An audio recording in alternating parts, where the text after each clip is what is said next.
Tú crees que tu mamá te está acosando, pero ¿no es todo en tu cabeza? Solo te está enseñando a ser una buena nuera. Realmente eres buena para no hacerte la víctima.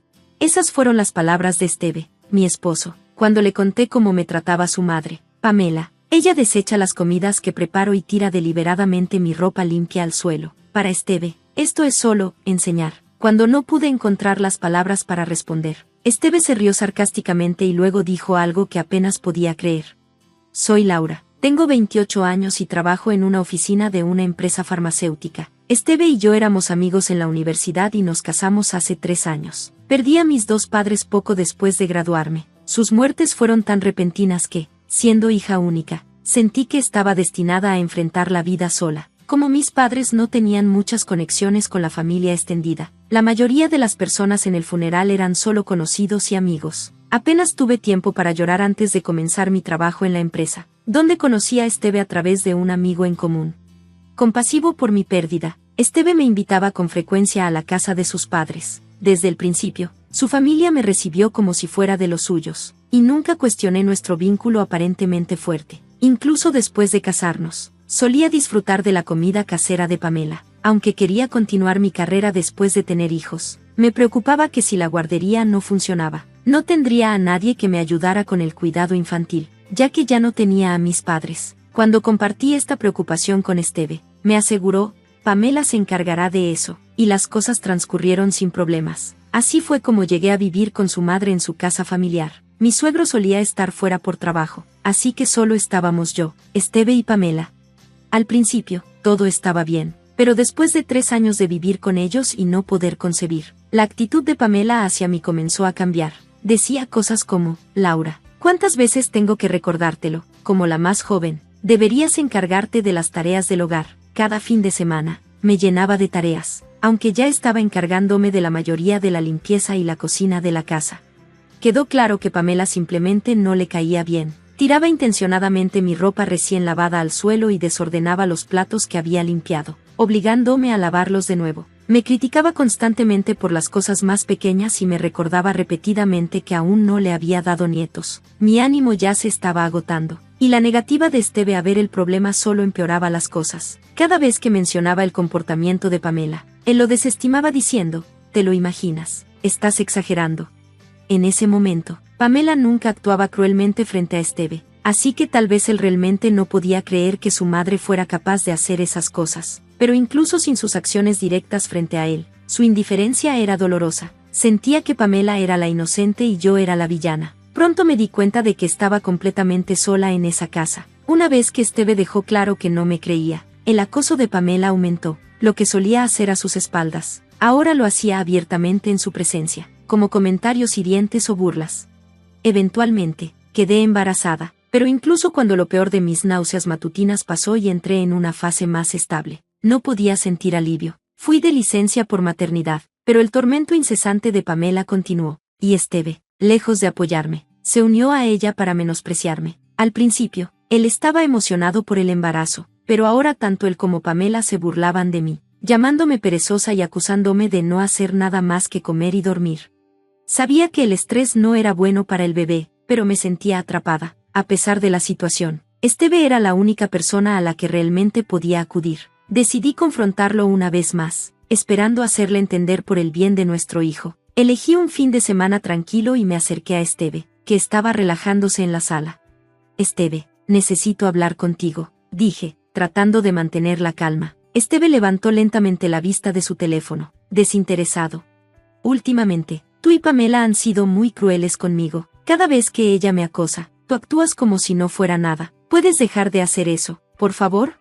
Parecía inseguro de si tomarme en serio y miró hacia el horizonte por un momento antes de fijar la mirada en mí, con una expresión arrogante.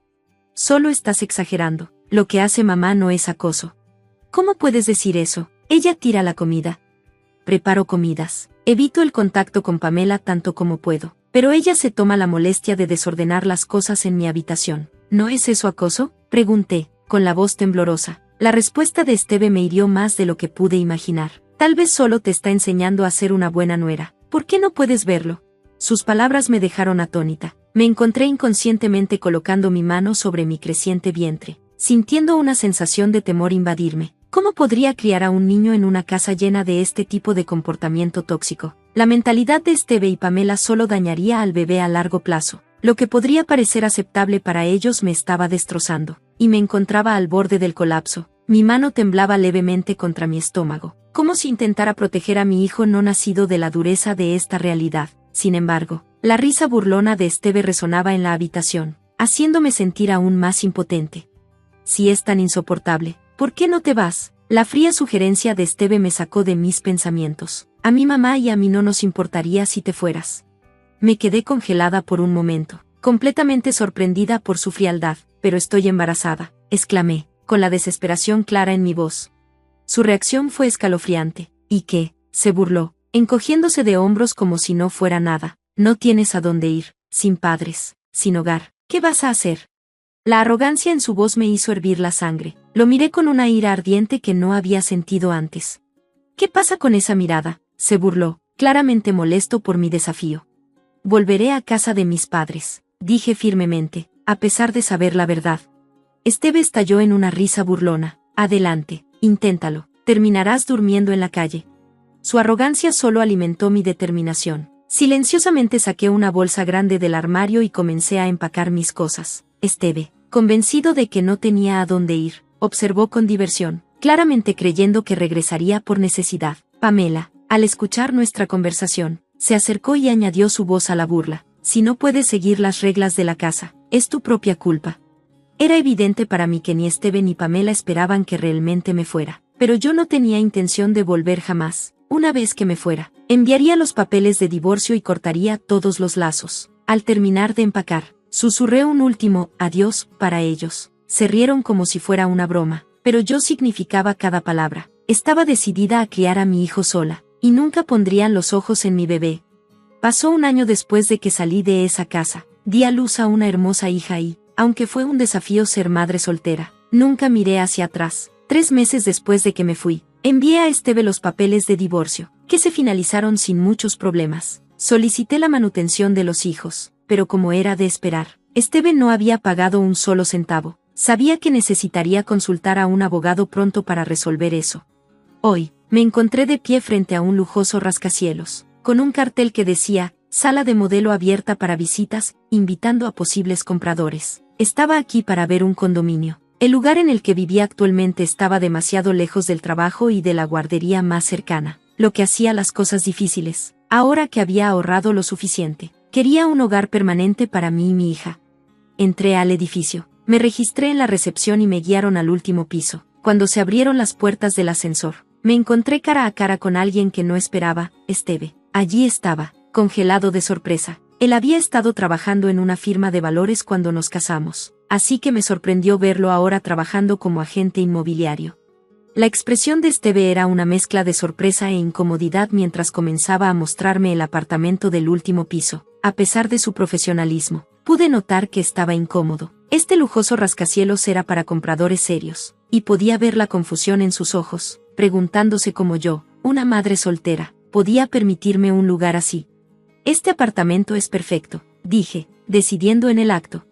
Los ojos de Esteve se abrieron de incredulidad. Yo había venido preparada para firmar el contrato de inmediato, pero él dudó. Esperé pacientemente, pero cuando no produjo la documentación, me volví hacia él, sintiendo que algo no estaba bien. No puede ser, murmuró Esteve entre dientes. ¿Cómo podría una mujer divorciada, criando a un hijo sola, permitirse el último piso de un edificio como este? Sus palabras goteaban acusaciones. ¿Te casaste con un tipo rico o tomaste un trabajo sospechoso? Me eché hacia atrás mientras él se acercaba, claramente agitado. No, no lo hice. Vendí mi casa familiar por más de lo que esperaba. ¿Tu casa familiar? La expresión de Esteve cambió mientras comenzaba a explicar lo que había sucedido en el año desde que me fui. Regresé a la casa de mis padres, que ya estaba a mi nombre. Ambos habían fallecido, dejándome con una casa demasiado grande para manejarla sola. La casa incluía un hermoso jardín acuático, el proyecto favorito de mi padre, que probablemente aumentó su valor. Poco antes del nacimiento de mi bebé, alguien mostró interés en comprar la propiedad, pero honestamente, nunca pensé que alcanzaría suficiente para poder permitirme un condominio de lujo como este, ¿verdad? La duda de Esteve no era irrazonable. La casa era bastante vieja y necesitaba reparaciones. Supuse que la venta solo cubriría los gastos de vida por un corto tiempo, pero resultó que el comprador era una persona rica y conocida. Sorprendentemente, su interés no estaba en la casa, sino en el jardín acuático. Estaba dispuesto a ofrecer 5 veces el precio de mercado por ello. Le expliqué que el jardín era solo un pasatiempo de mi padre y no estaba mantenido de manera profesional. Pero el comprador estaba más interesado en la infraestructura y dijo que contrataría a un jardinero para restaurarlo a su gusto. Incluso ofreció un poco extra como ayuda para vivir, lo que me llevó a decidir vender. Esto me permitió alquilar un departamento cercano y concentrarme en criar a mi hijo sin presión financiera. Mientras compartía esta historia, los ojos de Esteve se iluminaron brevemente, pero luego su actitud cambió y se disculpó torpemente. Lamento cómo resultaron las cosas. ¿Crees que podríamos empezar de nuevo? El tono de Esteve tenía una confianza, como si esperara que aceptara su oferta, pero no tomé su mano. No te necesito. Soy capaz de criar a mi hijo sola. ¿Por qué querría estar con alguien que me menosprecia?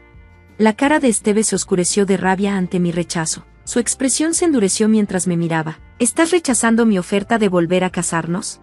Justo entonces, apareció un colega de Esteve, sosteniendo el contrato. Quizás tenían curiosidad por nuestra larga conversación. Lo saludé brevemente, pero Esteve no pareció notar. Una mujer que tiene más dinero que un hombre es antinatural. Las mujeres deberían simplemente apoyar a sus esposos en silencio y quedarse en casa.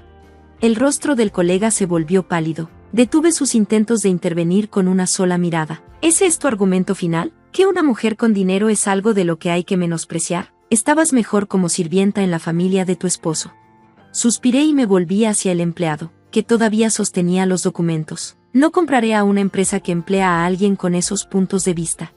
Al escuchar mis palabras, Esteve finalmente se dio la vuelta. El empleado, dándose cuenta de que estaba hablando con él, se apresuró a acercarse, ofreciendo repetidas disculpas y casi dejando caer los documentos por su prisa. Lo siento mucho. Este comportamiento fue absolutamente inaceptable. Tú también necesitas disculparte, instó al Esteve.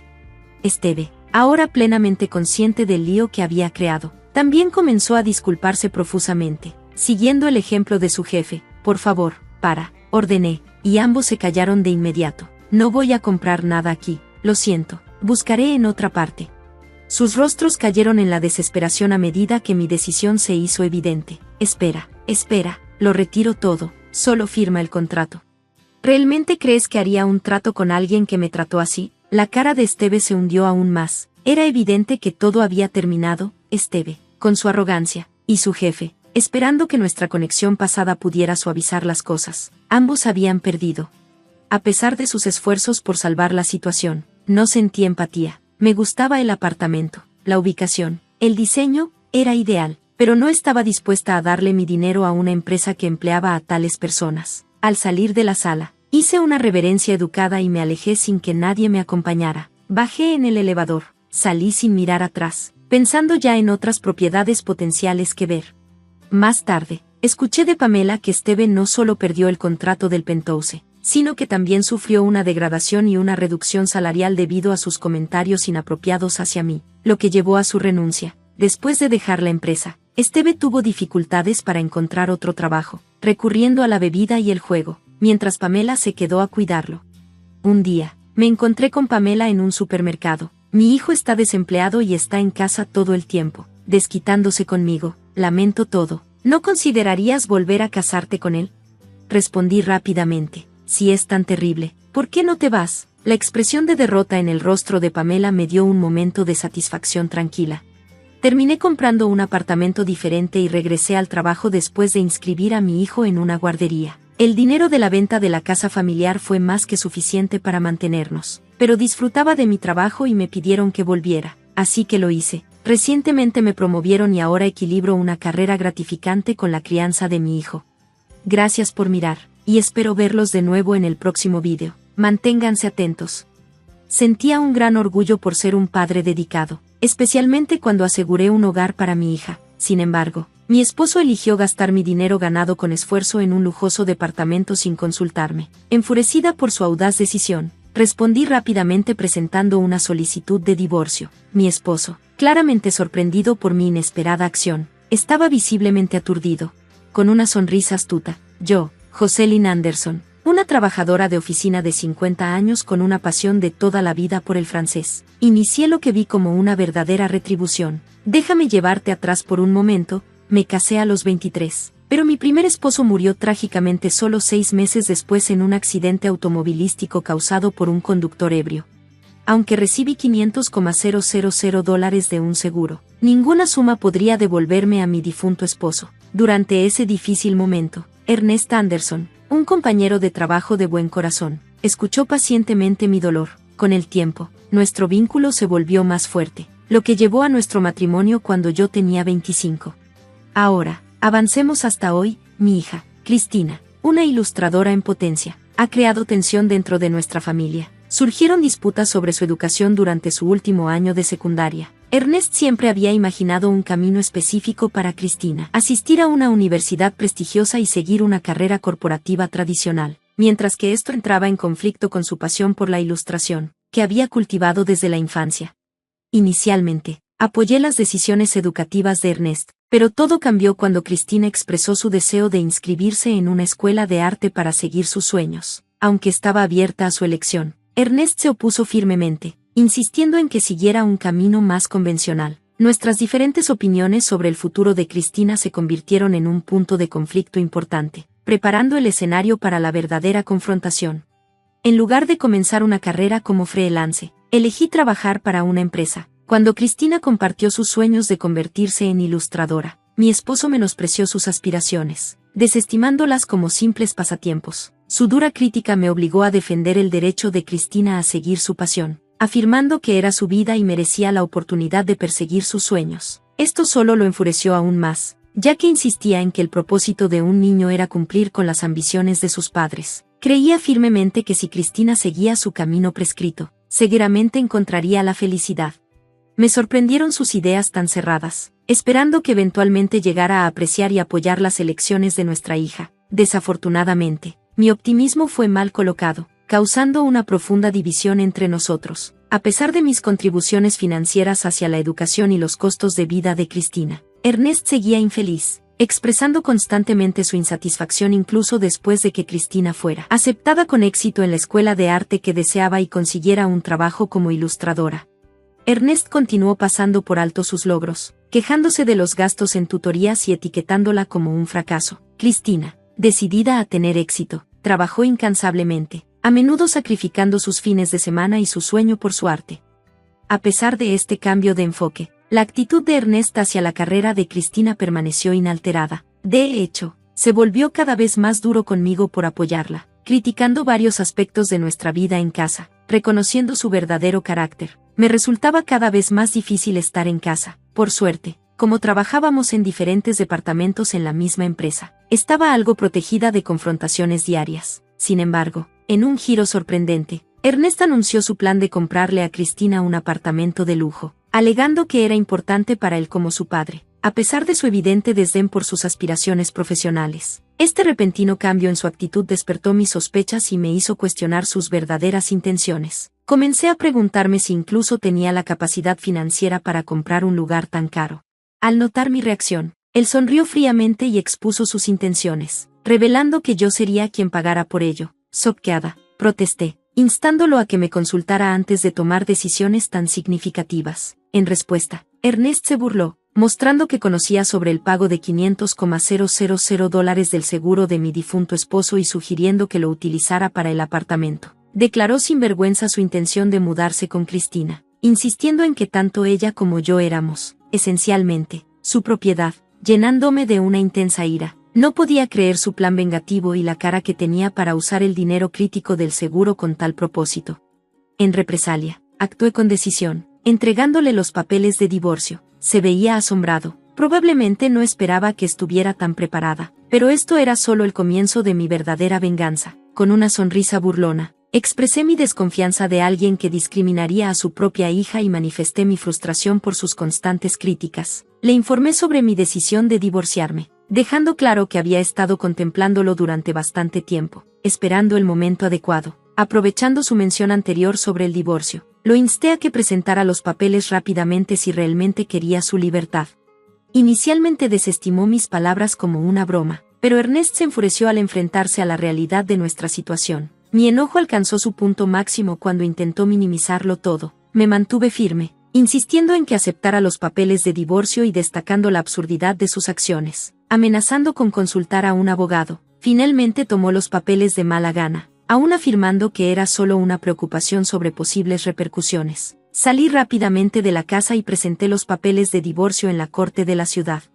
Inmediatamente informé a Cristina sobre el comportamiento escandaloso, y ella estaba igualmente furiosa. Condenó las acciones de su padre y me ofreció consuelo, sugiriendo que me quedara en su apartamento por un tiempo. Decidí pasar la noche en casa de Cristina. Esa noche, nos involucramos en discusiones, planeando cuidadosamente nuestros próximos movimientos contra Ernest. Una semana después, durante un día festivo, Cristina y yo visitamos la casa de Ernest, el lugar que había llamado hogar hasta hacía solo una semana, que ahora se sentía como la residencia de un extraño distante. Cuando toqué el timbre, Ernest apareció rápidamente, con una expresión condescendiente mientras cuestionaba nuestra razón para visitar. Asumió arrogante que habíamos venido a disculparnos por todo. A pesar de su irritante arrogancia, logré suprimir mi ira y hablé en un tono bajo y apologético, afirmando que efectivamente estaba allí para disculparme por mis errores. Cristina, actuando como una hija arrepentida, repitió mis palabras, completamente ajena a la artimaña.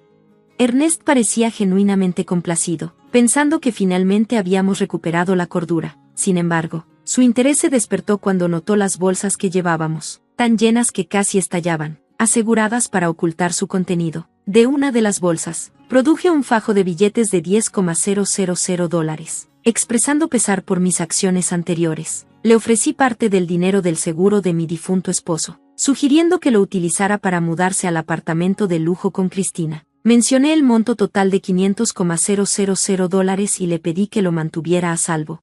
Los ojos de Ernest brillaron al ver el dinero, y aceptó con entusiasmo cuidarlo. Nos dio la bienvenida a la casa sin dudarlo. A pesar de haber dejado el lugar solo una semana antes, estaba hecho un desastre, con ropa sucia y basura esparcida por todas partes. Luché por suprimir la risa, imaginando a Ernest esforzándose por mantener la casa solo. Cristina y yo guardamos el contenido de las bolsas en la caja fuerte, dejando afuera el fajo de $10,000. Afortunadamente, cuando Ernest fue a la cocina a preparar café, estaba completamente ajeno a lo que estábamos haciendo. Después de regresar al apartamento de Cristina, tomé las bolsas y me mudé a un nuevo lugar por mi cuenta. Cristina me despidió con una sonrisa, prometiendo que se pondría en contacto una vez que estuviera instalada. 2 días después, mientras dormía plácidamente en mi nuevo hogar, Ernest llamó, preguntando por los $500,000. No pude evitar reír, dándome cuenta de que le había tomado más tiempo del esperado notar el engaño. Ernest había caído en mi trampa. Las bolsas contenían principalmente periódicos, organizados astutamente para dar la ilusión de contener $500,000. Solo había dispuesto de $110,000 del banco para convencer a Ernest de mi engaño. Una vez que deposité ese dinero de vuelta en mi cuenta, ya no estaba bajo mi control. Si Ernest hubiera indagado más y solicitado revisar el contenido de las bolsas, habría estado lista para revelar la realidad, diciendo que una oportunidad tan increíble no podía ser auténtica. Sin embargo, se dejó engañar completamente por los $10,000, cayendo por completo en mi trampa. Ernest había maltratado tanto a Cristina como a mí durante demasiado tiempo, así que creí que solo era justo retaliar de esta manera. Si quieres culpar a alguien, mírate a ti mismo en el pasado, no a mí, le dije con calma. Ernest, aparentando estar angustiado, comenzó a suplicar, reconociendo sus errores y pidiendo mi perdón. Me sorprendió su lógica egoísta y firmemente rechacé su solicitud. No soy ni tu cajero automático ni tu empleada doméstica. Eres un adulto, maneja tus propios asuntos. Además, estoy en Francia ahora. Esto no es solo unas vacaciones, es una transferencia laboral permanente. He decidido divorciarte y empezar de nuevo en el extranjero, le expliqué, detallando mi resolución de seguir mis aspiraciones y escapar de su influencia. Ernest, desconcertado por esta noticia, preguntó por qué no le había informado antes. Ignoré su pregunta, afirmando que nos habíamos convertido prácticamente en extraños, cada uno trabajando en diferentes departamentos. También mencioné que Cristina se pondría en contacto con él al día siguiente a través de una aplicación de mensajería. A la mañana siguiente, debido a la diferencia horaria, organicé una videollamada con Ernest y Cristina. Cristina comenzó expresando sus sentimientos, recordando su admiración por él en la infancia, pero rápidamente cambió a su desaprobación actual. Desatendiste por completo mi elección de carrera, revelando tu verdadero yo. Buscabas controlarme, no por amor. Ahora, te desprecio y nunca quiero volver a verte. Esta llamada marca el final de nuestra comunicación. Estoy cortando lazos, afirmó Cristina de manera decidida, dejando a Ernest visiblemente conmocionado. Inesperadamente, Ernest se mantuvo tranquilo, suplicando por su compasión, convencido de que Cristina siempre lo valoraría, pero Cristina se mantuvo firme, instándolo a reflexionar sobre sus acciones. También le informó que se había mudado y le advirtió que no intentara rastrearla a través de investigadores u otros medios. Para respaldar su declaración, agregué que había informado a su lugar de trabajo, familiares y padres sobre las razones detrás de nuestro divorcio, asegurando claridad sobre nuestra decisión. Con eso, la llamada terminó, dejando a Ernest contemplando las repercusiones de sus acciones. Después de finalizar la videollamada con Cristina, reflejé sus sentimientos, ignorando las desesperadas disculpas de Ernest, ya que su remordimiento había perdido todo significado para mí. Cristina sintió una ola de alivio, liberada después de expresar sus verdaderas emociones. Ejecutar nuestro plan trajo una sensación de satisfacción, especialmente al ver su impacto en Ernest. En el desenlace, Ernest enfrentó diversas repercusiones. Se volvió cada vez más incómodo en el trabajo y finalmente renunció, aislado por sus familiares y padres. Tuvo que abandonar sus planes para el apartamento de lujo. Su comportamiento disruptivo incluso causó un escándalo en el lugar de trabajo de Cristina, resultando en su prohibición de entrada. Las decisiones egoístas de Ernest desencadenaron una reacción en cadena de pérdidas, llevándolo a retirarse a un estilo de vida recluso en casa. Los intentos de contactarlo por problemas laborales resultaron inútiles. Cuando un colega finalmente pasó por su casa, encontraron a un Ernest desaliñado, con una barba salvaje, una expresión vacía y un hedor abrumador que emanaba de su hogar. Su espacio, una vez acogedor, se había convertido en un vertedero irreconocible.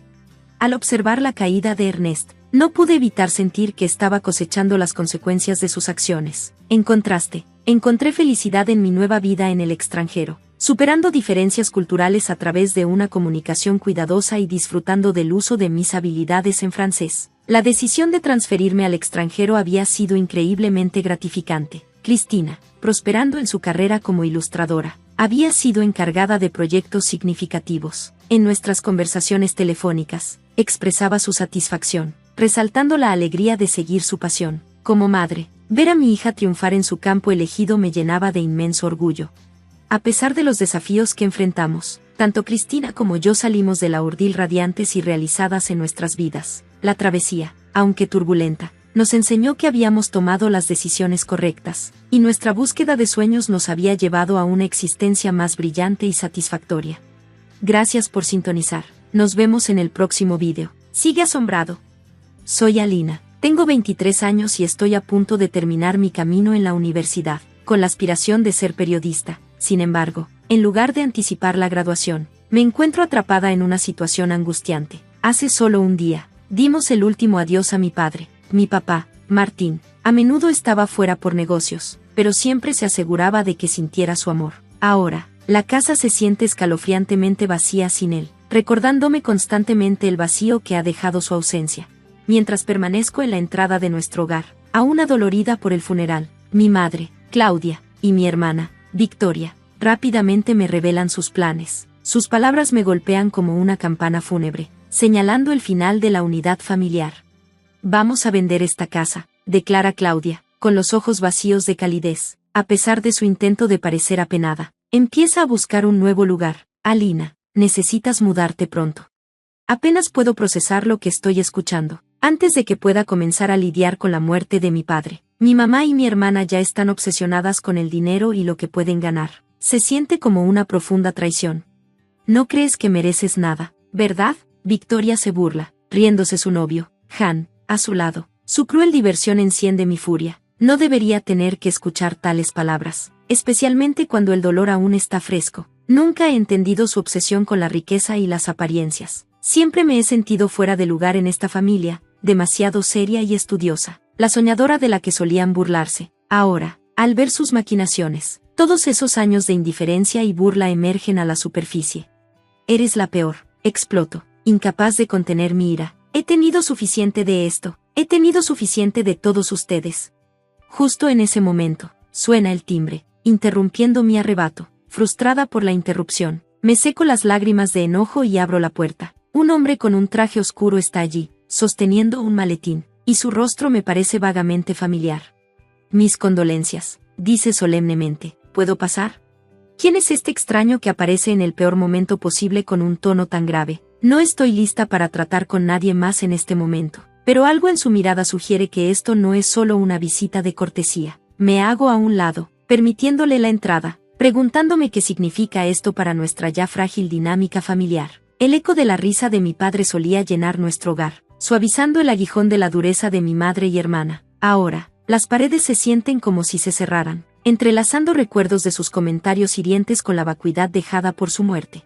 Siempre encontré consuelo en mis estudios, esperando que me alejaran de los deseos superficiales que consumían a Claudia y Victoria. Pero mientras me siento en la mesa del comedor, es difícil concentrarme en algo más que el vacío que ha dejado la muerte de Martín. Las comidas en silencio se han vuelto la norma desde que papá cayó enfermo y falleció. Victoria está pegada a su teléfono, y Claudia hojea revistas de alta costura, completamente desconectada de la realidad. Su plan reciente de vender nuestra casa y dejarme atrás es el último clavo en el ataúd de nuestros lazos familiares. Parecen tan ansiosas por perseguir sus sueños de apartamentos de lujo y estilos de vida de diseñadores que nada más parece importar. Papá era nuestro ancla, y esperaba al menos un semblante de unidad en su ausencia. Pero ahora, al ser testigo de su oportunismo descarado, la ilusión de familia se desmorona, y algo dentro de mí se quiebra. Estoy cansada de ser la extraña, la que se preocupaba. Estoy lista para alejarme de todo.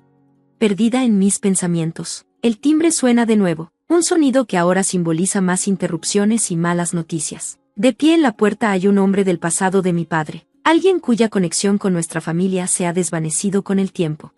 Buenas noches, me saluda. Necesito discutir los asuntos de su padre. Su tono formal se siente fuera de lugar en nuestra caótica sala de estar, destacando drásticamente la discordia de nuestra familia. Asiento y le indico que tome asiento. Claudia y Victoria asoman la cabeza desde la cocina, sus rostros curiosos mostrando irritación.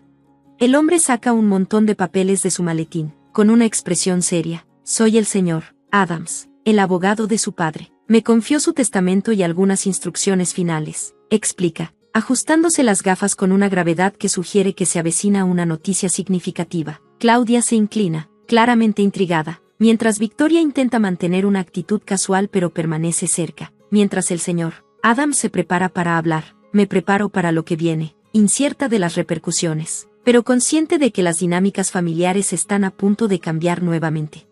La tensión llena la habitación mientras el señor Adams aclara su garganta y despliega el documento que contiene los últimos deseos de mi padre, Martín. Claudia y Victoria se inclinan hacia adelante con avidez, sus intentos de compostura fallando desde su fallecimiento.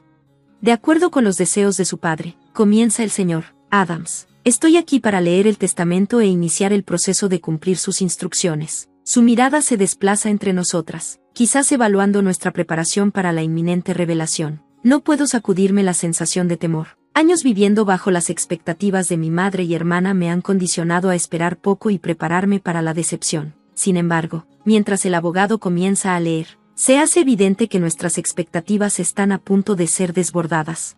Para mi hija, Alina, dejo toda mi herencia, incluida la casa familiar y todos los ahorros e inversiones. La habitación cae en silencio, roto solo por el suave susurro de los papeles y el constante tic-tac del reloj de pared. El señor Adams continúa, pero sus palabras apenas registran. Todo lo que puedo escuchar es el retumbar de mi corazón y un zumbido en mis oídos. No puede ser cierto, debe haber algún error, logré balbucear, mi voz sonando ajena para mí.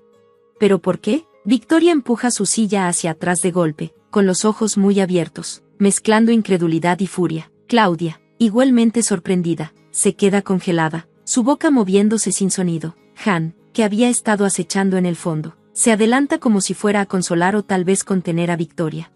Esto tiene que ser una broma, ¿verdad?, exige Han, pero el señor Adams sacude la cabeza solemnemente. No hay error, nos asegura. Martín fue muy claro en sus deseos. Creía que Alina, con su integridad y dedicación, honraría su legado y administraría sus activos de manera responsable. Claudia recupera la compostura, su incredulidad se transforma en ira. ¿Pero qué hay de nosotras?, pregunta con dureza, su voz temblando de rabia. ¿Se supone que no recibimos nada mientras ella se queda con todo? La pregunta cuelga en el aire, pesada con el resentimiento de mi madre y hermana. Estoy sin palabras, atrapada entre el peso de esta inesperada responsabilidad y el dolor de su aparente codicia. El señor Adams me mira. Martín tenía sus razones, que creía que se harían evidentes con el tiempo. Ahora mismo, necesitamos discutir los siguientes pasos y los detalles de la herencia. Mientras habla, no puedo evitar preguntarme qué vio mi padre en mí, qué confianza depositó en mis manos, y cómo puedo vivir a la altura de esto en medio de los escombros de nuestra unidad familiar. El silencio que sigue a la revelación del señor Adams se siente tan pesado como el duelo que sentí en el funeral de mi padre. La ira de Claudia y Victoria permea la habitación, chocando contra mi sok como olas implacables contra un acantilado. Por un momento, nadie habla, estamos paralizados. El peso del testamento de mi padre cortando el aire como una brisa helada. Mis razones, continúa el señor Adams, dirigiéndose a mí directamente, se explican en una carta personal que tu padre dejó para ti, Alina. Te la daré después de que terminemos aquí. La voz de Victoria rompe el silencio. Debe haber algún error, protesta, sus palabras resonando en las paredes, encendiendo un conflicto en el que no tengo deseo de participar. Han coloca una mano en su hombro, intentando calmarla, pero su determinación se mantiene firme. ¿Cómo puede ella heredar todo? La voz de Victoria se eleva agudamente, incrédula. ¿Y qué hay de nosotras? De repente somos extrañas a las que decidió abandonar después de todo lo que hicimos por él. Maneja sus palabras como un arma, su incredulidad escalando a un crescendo de frustración. La fachada de sorpresa de Claudia se desmorona en rabia. Exacto, tiene que haber alguna disposición para esto, alguna supervisión u opción para impugnarlo. Esto es ridículo. Sus manos se aferran fuertemente a los brazos de la silla, sus nudillos palideciendo. Finalmente, encuentro mi voz, débil incluso para mis propios oídos. Yo, no entiendo. ¿Por qué haría esto papá? ¿Qué estaba pensando? Mi mente corre con preguntas que todas regresan a un hombre que ahora me doy cuenta de que puede que nunca haya conocido realmente. El señor Adams se quita las gafas, frotándose la nariz antes de responder. Martín tenía sus razones, y quería que las comprendieras con sus propias palabras. En cuanto a Claudia y Victoria, se vuelve hacia ellas. Tienen la opción de impugnar el testamento si lo desean. Las intenciones de Martín fueron claras, y su capacidad mental al redactarlo está bien documentada. La habitación estalla nuevamente en caos, voces superponiéndose mientras Claudia y Victoria expresan su ira y confusión, tratando de idear una estrategia. Apenas registro sus palabras. Mis pensamientos están fijos en la carta abierta, un mensaje final de mi padre ominosamente descansando sobre la mesa. Respirando profundamente, llego al papel, sintiendo su contradicción de ligereza y pesadez en mis manos. Mientras la despliego, me preparo para adentrarme en los pensamientos de un hombre que eligió comunicarse desde más allá de la tumba en lugar de enfrentarse a mí en vida, un hombre que me ha dejado un legado que se siente más como un regalo maldito que como una bendición. Sola en mi habitación con la puerta firmemente cerrada, abro la carta cuidadosamente, mis manos temblando incontrolablemente. Cada pliegue parece resonar con la voz de mi padre, y cuando sus palabras cobran vida, me preparo para las verdades que revelan. Querida Alina, comienza, con su familiar letra, mientras lees esto, quiero expresar mi pesar. Pesar por no poder compartir estos pensamientos contigo en persona. Pesar por haberte puesto una carga que ningún padre debería transmitir. Su disculpa inmediata y sincera corta a través de las complejidades y duras realidades que acabo de enfrentar. Inhalo profundamente, encontrando un momento de paz en el aroma de la tinta mezclándose con el papel. Siempre he notado tu fuerza, disciplina y visión para un futuro mejor. En ti, reconocí el potencial para una vida fundada en la honestidad y la integridad, muy alejada de las garras de la avaricia. El papel tiembla en mis manos, no por un borrador que se cuela a través de la vieja ventana, sino por la inundación de emociones que desata. Sigo leyendo, con la mirada fija en las palabras. Alina, he visto la dinámica que juega en nuestro hogar. Tu paciencia y dedicación frente a la negligencia de tu madre y hermana me han traído tanto tristeza como orgullo. Confiarte mi patrimonio entero es mi intento de reparar las cargas injustas que has llevado. Con cada línea, mi padre teje un tapiz de observaciones no expresadas y apoyo silencioso. El hombre que a menudo parecía distante había estado observando de cerca, entendiendo más de lo que nunca reveló. Mi único deseo es que esta herencia te otorgue la libertad y los medios para perseguir los sueños que arden intensamente dentro de ti. No te sientas obligada a arreglar lo que estaba roto mucho antes de que pudieras hacer una diferencia. Vive la vida que legítimamente mereces. Mi Alina, al doblar la carta y presionarla contra mi pecho, Siento el amor inscrito en tinta por un padre que reconoció los sacrificios desinteresados de su hija, una ola de determinación, mezclada con el dolor que me ha envuelto desde su fallecimiento. Me invade. Saliendo del santuario de mi habitación, reingreso a la atmósfera tormentosa de mi familia fragmentada. El señor Adams encuentra mi mirada con una pregunta silenciosa mientras tomo mi lugar entre ellos. La mirada de Claudia es aguda e inquebrantable, mientras Victoria pasea ansiosamente, su ira anterior ahora matizada con desesperación. Es hora de discutir nuestros próximos pasos, anuncio, mi voz más firme de lo que mis emociones sugieren. Claudia se burla. Lo que sigue es que impugnamos esta tontería. Victoria asiente vigorosamente. No puedes simplemente tomar todo, Alina. Merecemos nuestra parte justa. El señor Adams interviene, abordando el desafío al testamento. Impugnar el testamento sería una tarea larga y costosa, sin garantías de resultados. Los deseos de Martín son claros, y él tiene el derecho de hacerlos cumplir. Con las palabras sinceras de mi padre resonando en mi mente, enfrento a la familia que nunca se sintió verdaderamente como tal. Esta decisión no fue mía, fue de él, y tengo la intención de honrarla. La tensión nos atrapa a todos como grilletes de hierro, pero en medio del caos, una verdad se mantiene firme: cumpliré con mi obligación, respetaré los deseos de mi padre y, quizás, al hacerlo, forjaré mi propio camino hacia un futuro más brillante. En los días que siguieron, nuestro hogar se transformó en un campo de batalla de silencios inquietantes y explosivas confrontaciones. Victoria y Claudia buscaron vías legales, consultando abogados y buscando cualquier laguna que les permitiera anular el testamento. Se aferraban obstinadamente a la creencia de que tenían derecho al legado de Martín, viéndolo más como su herencia legítima que como el producto de una vida de arduo trabajo. A pesar de sus incansables esfuerzos, el señor Adams se mantenía firme, una presencia calmante en medio de la tormenta. Sus palabras de aliento brindaban consuelo mientras navegábamos por las complejidades de liquidar la herencia.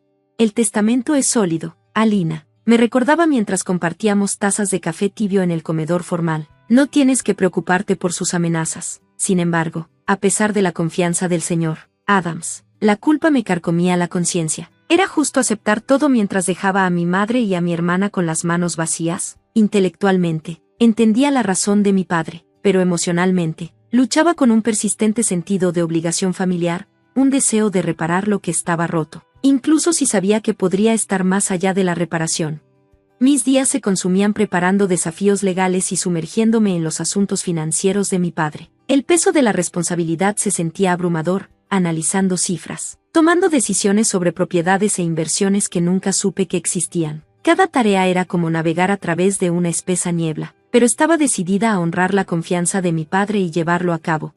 Mientras revisaba estados financieros, mis pensamientos vagaban hacia la vida que me esperaba más allá de estas paredes. ¿Cómo podría utilizar esta herencia para trazar un camino alineado con mis valores? ¿Cómo podría tener un impacto significativo en el mundo? En medio del caos creciente, la verdadera naturaleza de Claudia y Victoria emergía a través de sus estallidos de mezquindad y malicia. Victoria reclamaba rápidamente recuerdos familiares sentimentales, mientras Claudia insinuaba oscuros secretos que podrían empañar la reputación de Martín. Sus tácticas estaban destinadas a socavarme, poniendo a prueba mi determinación, pero había aprendido a navegar sus trampas emocionales con precaución. En una noche particularmente tensa, con el aire cargado de amenazas no expresadas y miradas heladas, alcancé mi punto de quiebre. Basta, declaré, mi única palabra cortando la tensión como un cuchillo. 3 pares de ojos se volvieron hacia mí, inciertos, cautelosos. No puedo darles lo que papá no dejó para ustedes, pero puedo ayudarles a comenzar de nuevo en otro lugar. Su sorpresa era palpable. Un cambio repentino en la dinámica de poder que habían intentado manipular. Puede que no sea una vida de lujo, pero será un nuevo comienzo. La risa de Claudia rompió el silencio, desprovista de humor. Un premio de consolación de nuestra querida Alina, qué generosa. Su sarcasmo dolió, pero me mantuve firme, fortalecida por años de determinación. A pesar del resentimiento entre nosotras, defendí mi posición. No se trata de ganar o perder, es una elección, tómala o déjala, pero sepan esto, seguiré adelante con o sin su aprobación. Su respuesta fue una mezcla de silencio y asentimientos reacios, un acuerdo frágil forjado a partir del choque de intereses propios y necesidad. Al retirarme a mi habitación, el peso de la carta de mi padre en mi bolsillo me recordaba el camino por delante, uno donde no solo navegaría la herencia, sino también descubriría quién llegaría a ser gracias a ella. Los días se convirtieron en semanas, llenas de reuniones con el señor Adams y las complejidades de gestionar mi herencia. Claudia y Victoria, aceptando a regañadientes mi oferta, comenzaron su búsqueda de un hogar más modesto. La tensión se alivió un poco, pero un escalofrío persistía en el aire, más profundo que el invierno que se acercaba. Era un tiempo de soledad en medio del caos. La casa se vaciaba con cada caja empacada y cada mueble removido. Encontré consuelo en el estudio de mi padre, un refugio intocado por el tiempo. Una cápsula del pasado donde las tensiones familiares alguna vez burbujearon bajo la superficie de la vida diaria. Llegó el día en que Claudia y Victoria se fueron para siempre. Con un cheque firmado y un breve adiós, partieron, llevándose consigo un capítulo de una vida que había cambiado para siempre. De pie en la puerta, vi su auto desaparecer en la curva, sintiendo una mezcla de alivio y tristeza. Ahora era el momento de enfocarme en el futuro. Con la guía del señor Adams, establecí una fundación benéfica en nombre de mi padre, dedicada a proporcionar oportunidades educativas para estudiantes desfavorecidos, eco de las aspiraciones de mi yo más joven, que alguna vez sintió que sus sueños eran inalcanzables. Dentro de nuestro hogar, me inscribí en la escuela de posgrado, persiguiendo un programa de periodismo que se alineaba con mis ambiciones profesionales de larga data. Aprovechando la red de mi padre y los recursos que ahora tenía a mi disposición, aseguré una pasantía en un periódico respetado. Mi vida se convirtió en un torbellino de actividad, sumergiéndome en la búsqueda de historias y la defensa de la justicia, temas que mi padre y yo habíamos discutido a menudo durante sus frecuentes viajes de negocios, que ahora se sentían como recuerdos lejanos. En estos días, mi vida me mantiene en constante movimiento, llevando los principios que mi padre me inculcó a donde quiera que voy. La casa, antes que en Faining, se ha transformado en un verdadero hogar. A medida que la he hecho mía, he repintado las paredes, reorganizado los muebles y dado la bienvenida a un perro rescatado, un compañero enérgico cuyos ladridos y energía desbordante llenan los espacios antes vacíos de alegría. Las habitaciones que alguna vez resonaron con la discordia familiar ahora resuenan con el calor de amigos, colegas y risas compartidas. Ocasionalmente, me retiro al estudio de mi padre, sumergiéndome en sus viejas cartas y libros desgastados. Mi mirada a menudo se detiene en su firma al final de la carta, el mensaje final que remodeló mi vida, el deber y el amor. Escribió: son las fuerzas más poderosas que poseemos, úsalas sabiamente. En esos momentos de quietud, rodeada de su legado de palabras y sabiduría, silenciosamente prometo honrar su memoria haciendo exactamente eso. Gracias por ver, nos vemos en el próximo vídeo. Mantente inspirada. ¿Ya terminó el funeral? Apúrate y regresa a casa. Hoy es la fiesta de cumpleaños de Elisa, así que prepárate. Esas fueron las palabras que me dijo mi suegra, Lori, el día del funeral de mi hija Schell. Schell había fallecido a los 5 años, y en lugar de ofrecer consuelo o asistir a la despedida final de su nieta, a Lori le importaba más la fiesta de cumpleaños de su cuñada Elisa. Estaba impactada. ¿Cómo podía ser tan insensible? Abrumada por la rabia, hice una llamada a alguien en quien confiaba. Mi nombre es Re, soy ama de casa de 33 años. Mi esposo, Milo, es 2 años mayor que yo, y nos conocimos a través de amigos en común. Hace 6 años nos casamos y fuimos bendecidos con una hermosa hija, Sally, quien trajo mucha alegría a nuestras vidas. Pero el destino tenía otros planes, y la vida de Schell fue cruelmente interrumpida. A los 3 años, empezó a tener fiebres recurrentes y resfriados, acompañados de hinchazón en el cuello. Inicialmente pensamos que podría ser paperas, pero una visita al hospital rápidamente se convirtió en una pesadilla. El médico nos recomendó ir de inmediato a un hospital más grande para realizar más pruebas. Después de lo que pareció una espera interminable, llegó el diagnóstico: linfoma maligno, una forma de cáncer infantil. Mi mundo se derrumbó. Le rogué desesperadamente al doctor: tiene que ser un error, ¿verdad? Por favor, dígame que no es cierto. No pude contener las lágrimas frente al doctor y las enfermeras. Schell necesitaba ser hospitalizada de inmediato. Milo y yo fuimos a casa para recoger algunas cosas, y no podía dejar de llorar. Milo, aunque estaba sufriendo a su manera, trataba de mantenerse fuerte por nosotros. Tenemos que ser fuertes. Schell se va a mejorar, dijo, aunque su voz temblaba bajo el peso de la situación. Nos explicaron el largo camino que nos esperaba: tratamientos, cirugías, transfusiones de sangre, y formularios de consentimiento que dudaba en firmar. Los tratamientos fueron brutales, con dolorosas intravenosas, quimioterapia, y muchas pruebas de sangre. Renuncié a mi trabajo de medio tiempo para estar con Schell todo el tiempo en el hospital. Milo hizo lo que pudo, tomándose días libres del trabajo cuando era posible, y a menudo me recordaba que descansara. Tienes que cuidarte también. me decía cuando él se encargaba de las guardias en el hospital, permitiéndome ocuparme de la casa o ponerme al día con el sueño. Al principio, Schell tenía mucho miedo del hospital y lloraba constantemente, pero con el tiempo se adaptó. Las enfermeras a menudo la elogiaban por su valentía. No lloró nada durante su inyección hoy, decían. Incluso cuando su pequeño cuerpo se debilitaba y su cabello se caía debido a la quimioterapia. Schell sonreía a pesar de todo, nunca se quejaba, siempre feliz de vernos. Dibujar era su pasatiempo favorito. Mamá, papá, miren esto, nos mostraba orgullosa sus bocetos. Una vez, dibujó una imagen de los tres. Es increíble, Sally, le dije, conteniendo las lágrimas mientras miraba su rostro radiante y sonriente. Cuando el recuento de glóbulos blancos de Schell estaba peligrosamente bajo, fue confinada a una sala limpia. Después de aproximadamente un mes de tratamientos, sus niveles mejoraron, y le permitieron ir a casa por un breve descanso. Quiero ir al preescolar, dijo, así que la llevamos a visitar a sus amigos. Verla jugar y reír con los otros niños llenaba nuestros corazones de esperanza. Mi mamá vino a visitarnos cuando regresamos a casa, colmando a Schell de afecto. Era difícil creer que nuestra alegre niña estaba luchando contra una enfermedad tan grave. Huele a hogar, dijo Schell mientras se acurrucaba en una manta recién sacada de la secadora, pero luego, se quejó de un dolor de cabeza y desarrolló fiebre. La llevé a la cama. Rápidamente terminé las tareas de la casa, y empecé a hacer sopa.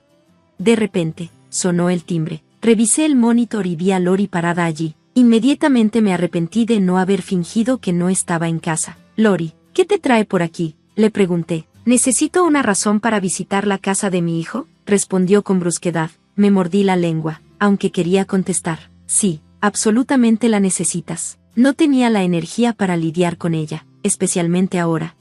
Desde que me casé con Milo, Lori había hecho su misión menospreciarme y hostigarme, desde criticar mi educación hasta burlarse de mi estatura y apariencia. Su lengua afilada parecía no tener límites. En los primeros años de nuestro matrimonio, el padre de Milo había mantenido su comportamiento algo bajo control, pero después de su muerte, la conducta de Lori se volvió insoportable. Hacía pequeñas cosas mezquinas, como pedir comida que sabía que no me gustaba o apagar el agua caliente mientras me duchaba, actos pequeños y malintencionados destinados a hacerme sentir no bienvenida.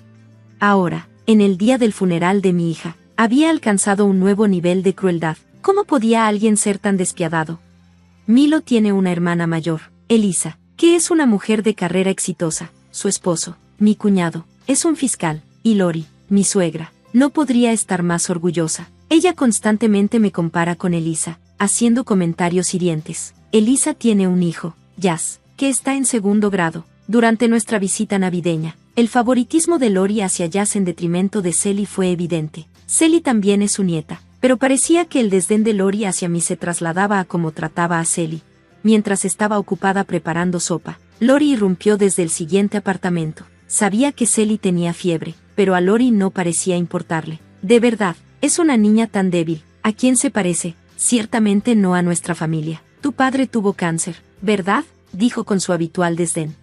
Sí, Lori, pero te he dicho innumerables veces que la enfermedad de Sally no es genética, respondí con calma, aunque por dentro estaba hirviendo de ira. Mi padre había fallecido a causa del cáncer cuando estaba en la preparatoria, pero eso no tenía nada que ver con la enfermedad de Sally. El linfoma maligno no era hereditario. ¿Cuántas veces tenía que explicárselo? A Lori no le importaba escuchar. Echó un vistazo rápido a Sally, murmuró más palabras hirientes y se fue. No podía entender por qué había venido, quizás simplemente estaba aburrida. Sally pasó el siguiente año entrando y saliendo del hospital, alternando entre habitaciones limpias y breves estancias en casa cada vez que su conteo de sangre mejoraba. Después de aproximadamente un año y medio, completó su tratamiento planificado, y finalmente la llevamos a casa para siempre. Schell pudo regresar a la guardería, e incluso la llevamos al acuario. Verla caminar con energía nos llenó de esperanza. Nunca dudé de que se recuperaría, pero un año después, justo después de cumplir 5 años, nuestro peor miedo regresó. Ella tuvo una recaída. Los tratamientos se reanudaron, más duros que antes, inyecciones espinales, radioterapia, neumonía y fiebres altas. Le masajeaba los miembros hinchados y hacía todo lo posible para hacerla sentir cómoda. Incluso pasé por un trasplante de médula ósea, creyendo que eso la salvaría, pero mis glóbulos blancos no se integraron, y la condición de Sally continuó deteriorándose. Luego, el doctor dijo esas desgarradoras palabras: no hay nada más que podamos hacer.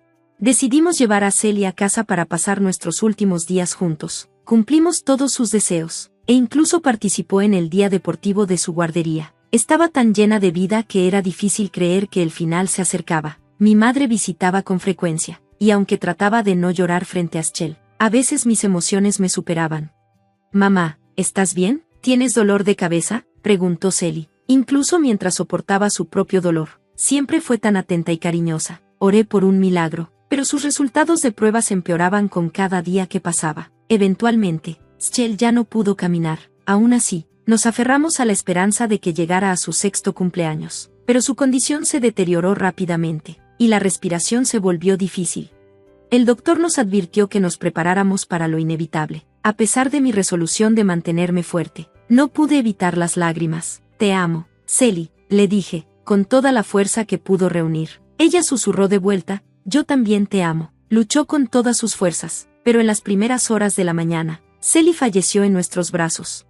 La llamé, desesperada por una respuesta, pero su pequeña mano, que una vez fue tan cálida, rápidamente se volvió fría. No hubo tiempo para llorar adecuadamente, ya que nos llevaron inmediatamente a los arreglos funerarios. En la funeraria, le pregunté a Lori si iba a venir. Su respuesta me dejó atónita: «Los vivos son más importantes que los muertos. Elisa regresa de su viaje y es su cumpleaños. Deberías conseguir el pastel». Sentí como si el mundo estuviera girando. ¿Cómo podía ser tan insensible? Contuve mi rabia. «Al menos trae un regalo después. Más vale que vengas, o no te perdonaré», añadió Lori con su habitual arrogancia. Como si ella estuviera en posición de hablar de perdón. Bloqueé su número y contacté a alguien en quien confiaba. El funeral de Celie fue una despedida conmovedora. Muchas personas vinieron: médicos, amigos de la guardería, mis amigos cercanos, todos estaban allí para despedirse de Schell. Lloraron con nosotros, y llenamos su ataúd con girasoles, sus favoritos. Sus amigos colocaron dulces cartas a su lado. Milo fue fuerte, representando a nuestra familia en duelo con Gracia. Más tarde ese día, Milo y yo fuimos a casa de sus padres. Lori inmediatamente suplicó a Milo al entrar, pero la ignoramos. La sala estaba llena de familiares, incluida la familia de Elisa. Todos estaban mirando a Lori con desdén. Elisa, claramente molesta, fue la primera en hablar.